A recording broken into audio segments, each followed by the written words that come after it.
गृहस्थ चलाने का एक सबसे बढ़िया सूत्र दे रहा हूं, ध्यान से सुनना। माता और पिता दो, ये लोग कुछ भी कहें, इन्हें कभी पलटकर जवाब मत दो। आप केवल इनकी सेवा का भाव रखो, चाहे वो गाली दें, चाहे वो आपके बारे में बुरा कहें, आप पलटकर जवाब मत दो। क्योंकि माता और पिता, उनके कारण हमें ये शरीर मिला है, तो हम उनके ऋणी तो हैं। आप अपने माँ बाप के ऋणी हो कि नहीं हो या नहीं? तो क्या वो ऋण चुप रहकर और दो रोटी देकर चुका नहीं सकते? बोलना क्यों है? हर बात का जवाब क्यों देना है? चलो माँ गलत है, गाली देती है, उल्टा सीधा बोलती है, ये माँ का दोष नहीं है बेटा। ये बुढ़ापे में आदमी चिड़चिड़ा हो जाता है। ये बुढ़ापे में सास कल तक उस घर की महारानी होती है, समझो। कल तक तुम जब बच्चे थे ना, तो तुम्हारे पूरे घर का जिम्मेदार कौन, पूरी देख रेख कौन करता था? तुम्हारी माँ।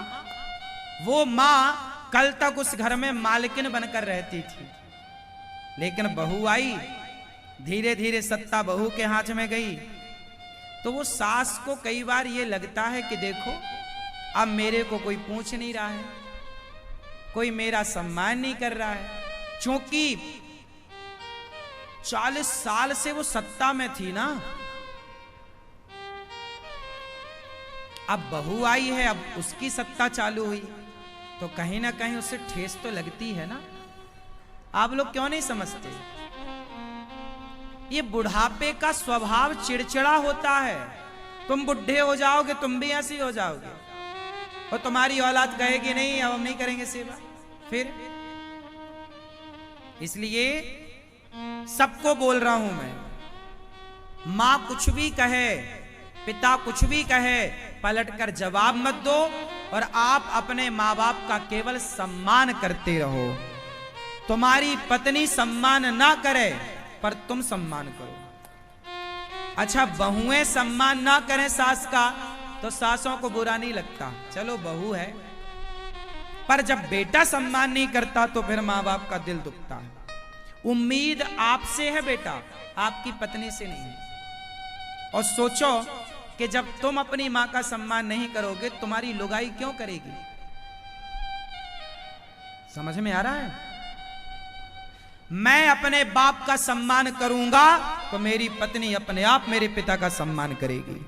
मैं अपनी मां का सम्मान करूंगा, तो मेरी पत्नी अपने आप मेरी मां का सम्मान करेगी। और मैं अपमान करूं, तो वो क्यों सम्मान करेगी?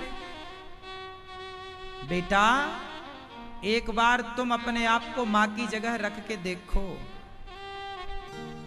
ठीक है? मैं मानता हूं कि मां बहुत मुंह चलाती होगी, मैं मानता हूं कि दिन भर मां बड़बड़ बड़बड़ करती होगी, पड़ोसियों के घर जाके तुम्हारी बुराई निंदा करती होगी, लाख हो सकती हैं बुराइयां, पर तुम, गलती तुम्हारी मानी जाएगी, मां की गलती ना मानी जाएगी। गलती बेटे की मानी जाएगी, बाप की ना मानी जाएगी। भले बाप गलत हो, भले मां गलत हो, पर गलती किसकी मानी जाएगी? बच्चों की। लोग क्या कह रहे, बच्चे सेवा नहीं कर रहे हैं, जबकि भले कर रहा है वो, मां भले गुस्से में ना करा रही हो। कई बार माता पिता भी चिड़चिड़े हो जाते हैं, वो भी बच्चों से सेवा नहीं लेते। करे सेवा, खाए को दे तो कुछ माताएं ऐसी होती हैं कि बहू खाना दे रही है, बहू का नहीं खा रही है, पड़ोसन के घर जाके बहन खाना दे दो, मेरी बहू ने तो खाना नहीं दिया, जबकि दे रही थी, पर उसे तो रोने की आदत हो गई है। ऐसे भी कुछ केस हैं। ऐसी स्थिति में भी आपको धैर्य रखना चाहिए, समझाना चाहिए, सम्मान ना खोइए, मां के प्रति आदर ना खोइए। और माताओं को भी अपनी ये आदत सुधारनी चाहिए कि बहू जब दे रही है तो खाओ, तुम पड़ोसन से काहे भीख मांग रही हो? तब तो बेटा बहू को बुरा लगेगा कि मेरी माँ मैं दे रही हूं तो खा नहीं रही हो, पड़ोसन से मांग रही हो, उससे बुरा लगेगा। तुम भी मैया कम नहीं हो, तुम्हारे 6 बेटे हैं, कोई तो सही होगा, सारे गलत कैसे हो सकते हैं? तुम भी फिर गलत हो कहीं ना कहीं। एक हाथ से ताली नहीं बजती। क्यों जी, बात सही है? सब कैसे गलत हो जाएंगे भाई? गृहस्थी एक पक्ष से नहीं चलती। केवल मां बाप समझदार हो, बच्चे समझदार ना हो, ऐसा नहीं। मैं मां बाप की सेवा करूं तो मां बाप का भी कर्तव्य है कि वो मेरी सेवा का आदर करें। मैंने इस बेटे को समझाया, अब ये करेगा आपकी सेवा। करना बेटा तुम। क्यों, क्या नाम है तुम्हारा? हैं? सेवा करोगे अपनी मां की? ऐसे किस सेवा करना? देखो, मुंह पे उंगली रखो, पलट कर कभी मां को जवाब मत देना, पलट कर मां की कभी अपमान अवहेलना मत करना। मां दिन भर बड़बड़ाए, बड़बड़ाने दो, लेकिन आप उसके प्रति सम्मान और श्रद्धा रखो, क्योंकि वो मां है। समझ में आई? ऐसे गृहस्थी चलती है मेरे दोस्त, जिद्दी से गृहस्थी नहीं चलती। क्यों मेरी मां? मेरे जीवन का जो अनुभव है ना, किसी कॉलेज में ना मिलेगा। करोड़ों का अनुभव दे रहा हूं आपको। ये सबके मतलब की बात बोली मैंने, जो समझ में आ गई क्या सबको? ऐसे चलाओ अपनी गृहस्थी बिंदास। मां भगवान का ही अवतार है। जब कोई अपनी मां से, जब कोई बेटा अपनी मां का अपमान करता है तो वो अपमान मां का नहीं, मां के रूप में भगवान का अपमान होता है। वो किसका अपमान है? भगवान का। और कोई अपनी मां का सम्मान करता है तो वो सम्मान किसका है? मां का। इसलिए हर मां का सम्मान करो, हर बूढ़े का सम्मान करो, क्योंकि बच्चे समझ नहीं पाते कि मां का त्याग कितना है, मां का बलिदान कितना है। पिता क्या क्या नहीं करता अपने बच्चों के लिए, मां क्या क्या नहीं करती। बड़े होकर वही बच्चे मां से कहते हैं, तुमने हमारे लिए किया ही क्या है? तुमने हमारे लिए क्या किया है? माँ बाप को देने वाली सबसे बड़ी गाली है ये। आप किसी भी माँ बाप से बस ये कह दीजिए कि तुमने हमारे लिए क्या किया है, बस इतना कहना, इससे बड़ी कोई गाली नहीं हो सकती। ये सबसे बड़ी गाली है जो बच्चों के द्वारा, कुछ बच्चों के द्वारा अपने माँ बाप को दी जाती है। क्या नहीं दिया बच्चे को माँ ने? छोटा सा बच्चा होता है,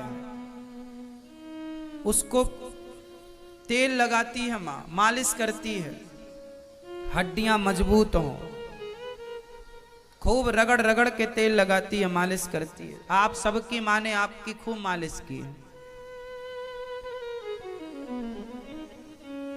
मां खाने बैठती है कि तभी तुम मां की गोद में ही मलमूत्र कर लेते हो। अब सामने थाली रखी है और गोद में मलमूत्र कर लिया बच्चा, तो बताओ पुरुष नहीं कर पाएगा, लेकिन मां उसे डांटती नहीं, मारती नहीं, साफ करती है और फिर आकर के भोजन करती है। ये मां ही कर सकती है। और मां केवल स्त्रियां, मनुष्यों की मां नहीं। गाय जब मां बनती है ना, तो अपने बच्चे के लिए बहुत, वो उसके पास किसी को आने नहीं देती। मतलब एक मां, चाहे वो मनुष्यों में मां हो, पशुओं में मां हो, पक्षियों की मां हो, कोई भी मां जो है ना, मां होती है। टिटही होती है खेतों में, टिटही जब अंडे देती है और वो किसान लोग ट्रैक्टर वगैरह चलाते हैं, तो अभी मैं एक वीडियो देख रहा था, एक टिटही ने अंडे दिए थे खेत में और किसान ट्रैक्टर लेके आया, जुताई वगैरह कर रहा था। तो ट्रैक्टर जब उसके बच्चों की तरफ आया तो टिटही आकर बैठ गई और चिल्लाने लगी, च्यों च्यों करने लगी। मानो वो ये कह रही थी कि भाई बगल से निकाल लो, यहां हमारे बच्चे हैं। मतलब टिटही एक पक्षी होता है ना, पक्षी है। टिटही जानते हैं, वो खेत में ही अंडे देती है, वो घोंसला वगैरह कम बनाती है, अंडे खेत में। पुराने लोग टिटही के अंडों को देखकर ही ये ज्ञान करते थे कि इस वर्ष कितने महीना पानी बरसेगा। 3 अंडे थे तो माना जाता था कि 3 माह अच्छी बारिश होगी। 2 अंडे होते थे तो माना जाता था इस बार 2 महीने बारिश होगी। और 4 अंडे हैं तो माना जाता था इस बार बढ़िया बारिश होगी। पुराने लोग ऐसा गणित लगाते थे। सही है गलत है वो अलग विषय है, पर ऐसी गणित की मान्यता रही है। तो टिटही अपने बच्चों के ऊपर, अंडों के ऊपर दोनों पंख फैलाकर बैठ गई। ट्रैक्टर बिल्कुल पास में आ गया पर उड़ी नहीं। मारना है तुम बच्चों को ही नहीं, पहले हमें मारो, हमारे ऊपर ट्रैक्टर चढ़ाओ, तब इन बच्चों को मारो। देखिए वो पक्षी है पर उस अपने बच्चों के प्रति कैसी है। हर माँ ऐसी होती है, आपकी भी माँ, मेरी भी माँ, सबकी माँ ऐसी होती है। लेकिन आप सब अपनी माँ की उस त्याग को, उस प्रेम को समझ नहीं पाते। कोई लड़की आपसे आई लव यू कह दे तो आपको लगता है ये लड़की मेरे से प्यार बहुत करती है। आपको किसी लड़की, अनजान लड़की जो 2-4 साल से जुड़ी है, आपको उसका प्यार बेहतर लग जाता है। पर जो आपकी माँ ने आपकी तेल मालिश मलमूत्र धोया, आपको उस माँ का प्यार नजर नहीं आता, उस माँ के प्यार को नहीं देख पाते आप लोग। आपको किसी लड़की का प्यार तो दिख गया पर अपनी माँ का प्यार नजर नहीं आया। किसी लड़के का प्यार आप बेटियों को दिख गया पर अपनी माँ का, अपने बाप का प्यार तुम्हें नजर नहीं आया। इसका मतलब तुम धृतराष्ट्र हो, अंधे हो। जिनका प्यार तुम्हें देखना था उनका देखा नहीं। इसलिए माँ बाप का प्यार देखना सीखो, माँ बाप से प्रेम करना सीखो। माँ बाप का ऋण होता है मातृ ऋण, पितृ ऋण। अब माँ ने तुम्हारी तेल मालिश की है, तुम्हारे तलवों में तेल लगाया, तुम्हारे पांव में, हाथ में, पेट में, पीठ में तेल लगाया कि नहीं, मालिश की कि नहीं, तब तुम्हारी हड्डियां मजबूत हैं। अब तुम्हारी जिम्मेदारी है कि तुम्हारी माँ बूढ़ी हो गई है तो तुम उसके पांव में तेल लगाओ, तुम उसका हालचाल पूछो, तुम उसकी सेवा करो। किसी बूढ़े का यदि किसी कारणवश बिस्तर पर ही मलमूत्र करने की नौबत आ जाए तो उसको बहुत श्रद्धा से कि ये हमारी जिम्मेदारी है, ये हमारा धर्म है, ये हमारी माँ है, हम इनकी सेवा करेंगे। पर समाज में साहब आज लोग कहाँ रिश्तों को समझ रहे हैं, कहाँ अपने धर्म का निर्वाह कौन कर रहा है। कोई अपने धर्म को नहीं जानना चाहता। शादी होती है, माँ को छोड़कर लुगाई आई, पत्नी को लेके बच्चे चले जाते हैं। माँ का कोई ऋण नहीं समझते वो, माँ की कोई जिम्मेदारी नहीं मानते वो। एक बेटा गौरी गोपाल आश्रम में आया अपनी माँ को लेकर, बोला महाराज जी मेरी माँ को दिखता नहीं है, अभी कुछ महीनों से दिखना बंद हो गया, तो अब आप हमारी माँ को रख लो। अब हम क्या करेंगे माँ का, क्योंकि अब तो माँ को दिखता ही नहीं। अब बताओ जरा, एक बेटा अपनी माँ को इसलिए लेके आ गया गौरी गोपाल वृद्धाश्रम में कि उसकी माँ को दिखता नहीं है। अरे दिखता नहीं है तो ये तो आपकी और जिम्मेदारी है कि आप उसका और ख्याल रखें। तो वो लेके आ गया, और लेके आया नहीं, छोड़ के चला भी गया। आज भी वो माँ यहीं रहती हैं गौरी गोपाल आश्रम, उनको दिखता नहीं है आज भी। बहुत उपचार कराया पर रोशनी आई नहीं, डॉक्टर ने मना कर दिया है कि नहीं आएगी, सूख गई हैं नसें।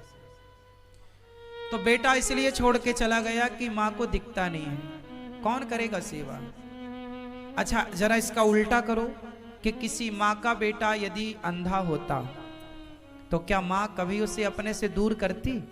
कल्पना करके देखो, आप इमेजिन करके देखो, क्या कोई भी माँ इस धरती की अपने उस बच्चे को अपने से दूर कर सकती क्या जिसका बेटा अंधा हो?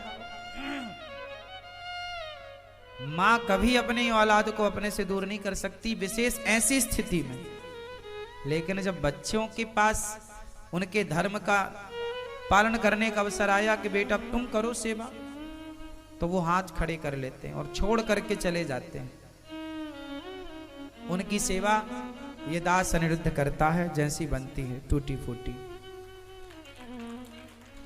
आज मुझे इस बात की खुशी है कि भगवान ने मुझे ये शरीर दिया है, तो मैं इस शरीर से सेवा करता हूं। मेरे हाथ किसी का गला दबाने के लिए नहीं उठते, बल्कि वृद्ध माओं के चरण दबाने के लिए आगे बढ़ते हैं। मेरे इन हाथों ने कभी किसी को लाठी डंडे नहीं मारे, बल्कि इन हाथों से रोज सवेरे जागकर मैं संतों को रोटी देने की कोशिश करता हूँ, संतों की सेवा करने की कोशिश करता हूँ। मैंने अपने शरीर के प्रत्येक अंग का सदुपयोग करना सीखा, हाथों का उपयोग किया सेवा से। मैंने अपनी आंखों से उन माँओं के दर्द को देखा, और मैंने कानों से उन माँओं की पीड़ा को सुना, और मैंने इन हाथों से उन माँओं की सेवा का संकल्प लिया। मैंने अपनी वाणी से सदा आप लोगों को अच्छी अच्छी बातें सुनाई, और आप लोगों से मांगा और आप लोगों ने दिया, उसके बल पर यहाँ सेवा होती है।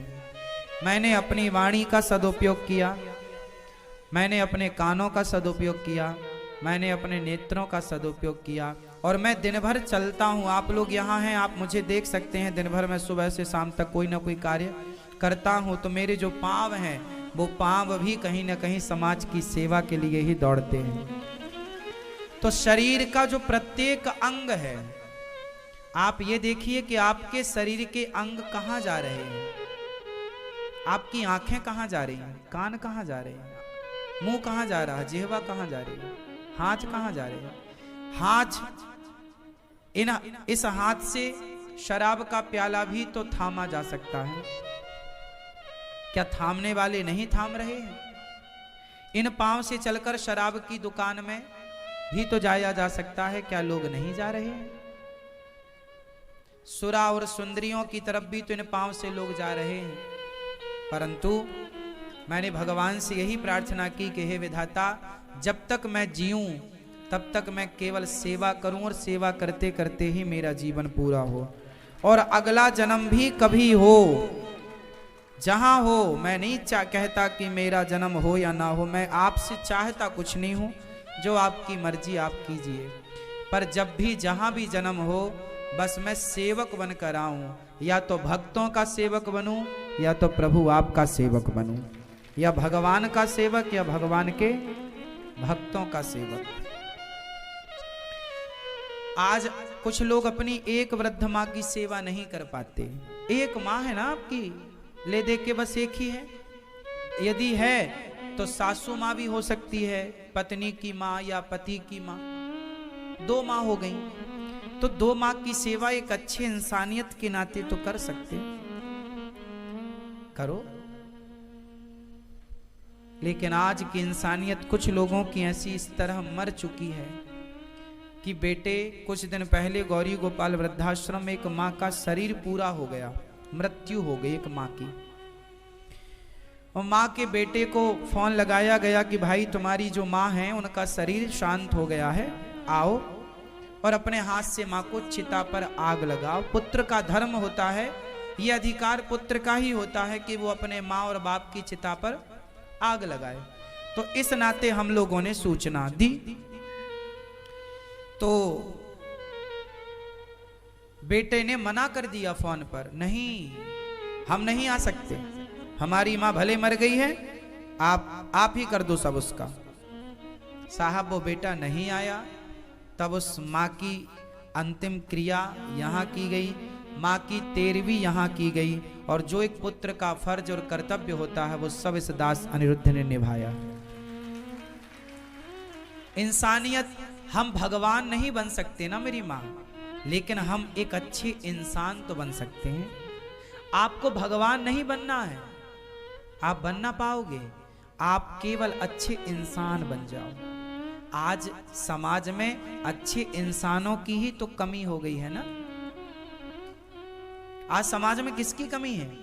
आज इंजीनियर बहुत हैं, डॉक्टर बहुत हैं, एडवोकेट बहुत हैं, हर फील्ड के लोग मिल जाएंगे बहुत, लेकिन आज खोजने निकलोगे आप एक अच्छे इंसान की तलाश करने, तो इस भरे संसार में 135 करोड़ 140 करोड़ की आबादी वाले देश में आपको एक अच्छे इंसान शायद कहीं और कभी मिले। आज कमी किसकी है? पढ़ी लिखी बहुओं की कमी थोड़ी है, आज पढ़े लिखे पुरुषों की कमी थोड़ी है, एक अच्छे इंसान की कमी है। आज व्यक्ति डॉक्टर बन गया, एडवोकेट बन गया, जज बन गया, पायलट बन गया, सब बन गया, क्या नहीं बन पाया? इंसान नहीं बन पाया। एक ऐसा इंसान जो सबके दर्द को समझ पाए, जो पीड़ा को समझ पाए, जो भूल जाए कि मैं कुछ हूं, जो केवल इंसानियत की सेवा के लिए अपने आप को आगे करे। मेरी माँ, मेरा यह शरीर, भगवान से यही प्रार्थना है, मरते दम तक सेवा में लगाए रखना। इतनी कृपा सांवरे, इतनी कृपा सांवरे बनाए रखना कि मरते दम तक सेवा में लगाए रखना।